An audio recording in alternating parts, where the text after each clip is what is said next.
ആയിട്ടാണ് വന്നത്. പലതരത്തിലുള്ള ഉള്ളി ബജി ഉണ്ട് കേട്ടോ. അപ്പോൾ ഞാൻ കടയിലൊക്കെ കൊടുക്കുന്നത് ഈ ഒരു ടൈപ്പിലുള്ളതാണ്. അപ്പോൾ ഇതെങ്ങനെ ഉണ്ടാക്കുന്നതെന്ന് നോക്കാം. വീഡിയോയിലേക്ക് കിടക്കാം.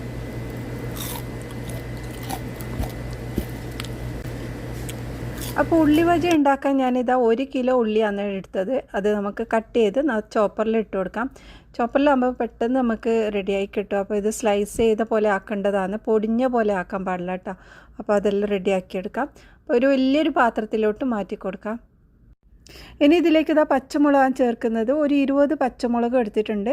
അത് ഇതേപോലെ ചെറുതായി കട്ട് ചെയ്ത് ചേർത്ത് കൊടുക്കുക. ഇനി ഇതാ ഇഞ്ചി ചേർത്ത് കൊടുക്കുക. ഇഞ്ചി ചെറുതായി ചതച്ചതാണ് 1.5 ടേബിൾ സ്പൂൺ എടുത്തിട്ടുണ്ട്. ഇനി മുളക് പൊടി ചേർത്ത് കൊടുക്കാം. 1 ടീസ്പൂൺ മുളക് പൊടി, മഞ്ഞൾപ്പൊടി 1/2 ടീസ്പൂൺ. ഇനി 1 ടീസ്പൂൺ ചിക്കൻ മസാലയാണ് ചേർത്തത്. ചിക്കൻ മസാല ഉണ്ടെങ്കിൽ അത് തന്നെ ചേർക്കാം, അല്ലെങ്കിൽ ഗരം മസാല ചേർത്ത് കൊടുക്കാം.